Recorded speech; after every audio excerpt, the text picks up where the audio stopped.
Hello, everyone. I'm thrilled and a bit daunted to be speaking with you today about my chapter in the book How We Rise.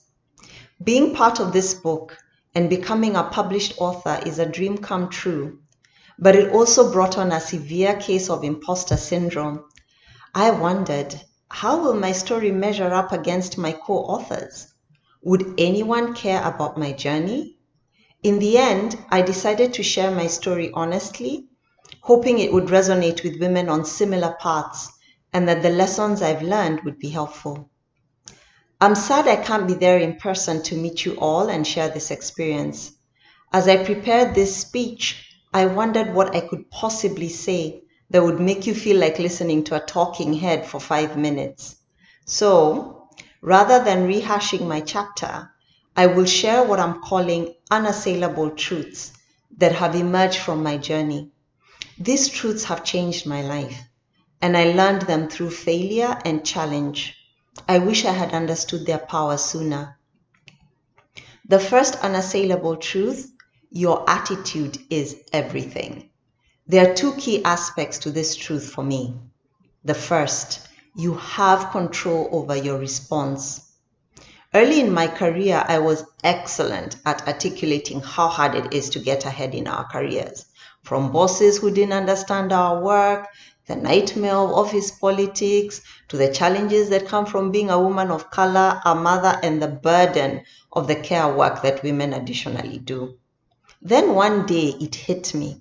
By overly focusing on analyzing the problem, I was unwittingly ignoring and worse, excusing my contribution to my own career stagnation. I realized I couldn't control everything that happens to me, but I definitely had control over how I responded. I found this shift so empowering, and I finally accepted that cliche that your attitude is everything. How you engage in a situation can change everything. So please own your part and take control of your journey. The second aspect of the unassailable truth that your attitude is everything is on accepting feedback. I used to struggle taking feedback. I would feel attacked and that my competence was being called into question. I would get defensive and then I'd dismiss it. Needless to say, this approach proved to be career limiting. Two events changed my attitude towards feedback. In the first one, I did a comprehensive leadership assessment called Hogan, and I really liked how they framed the feedback on my leadership. They framed it as how I show up under stress versus how I show up when I'm at my best. And this helped me to see that both sides are part of me. Additionally, I realized that I could control the conditions that triggered my stress and poor leadership responses, thereby ensuring that I consistently showed up at my best. The second event was when I read the book How Women Rise by Marshall Goldsmith and Sally Helgeson, which I highly recommend. It showed me that my struggles were not unique and made it much easier to accept feedback on these. Learning to accept feedback has been transformative. I still struggle sometimes, but now I understand that when I'm getting feedback, it's a chance for me to do better and that it's not an attack on my character. The second unassailable truth: deal with the world as it is.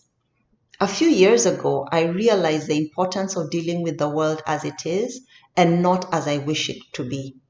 Lamenting about what's not working and how it should be changed is futile. If I wanted to get things done, I needed to roll up my sleeves and work with the reality of the situation I was in, even if it sucked to do so. This insight has been a game changer in my approach to life and has had the added advantage of significantly enhancing my leadership effectiveness. To use an analogy, this approach is much like navigating through Nairobi traffic. You can't change the chaotic flow, traffic jams, or the crazy and unpredictable driving. But you can adjust your timings, you can find the smartest route, you can use different tactics to keep you calm and focused so that you reach your destination safely. The third unassailable truth: Leadership is not about you. You are only as good as your people. John Maxwell's quote, "If you think you're leading but no one is following, then you're only taking a walk," resonates deeply with me. As a leader, I measure my effectiveness by my team's performance, not by my technical skills. Let me break this down a bit. The first, building an A team doesn't just happen. It requires sustained and intentional effort to identify the right people, understand their abilities, place them in roles where they can shine, and then create the culture that enables them to thrive. Second, nurturing growth. Just having the right people in place is insufficient. You need to nurture their growth. This involves providing ongoing training, mentorship, and support. It's about creating an environment where team members feel valued and motivated to develop their skills. And when they grow, the whole team grows. The third, ensuring cohesion. Having talented individuals isn't enough. They need to work well together. This requires fostering a culture of collaboration and mutual respect, encouraging open communication, celebrating team successes, and addressing conflicts constructively are key to building a cohesive team that can achieve outstanding results. The third unassailable truth about leadership are strengths that women often naturally possess. Women excel at nurturing growth and fostering collaboration, yet we often undervalue these critical skills to our detriment. This is an area where I believe women can have an outsized and transformative impact on performance and results.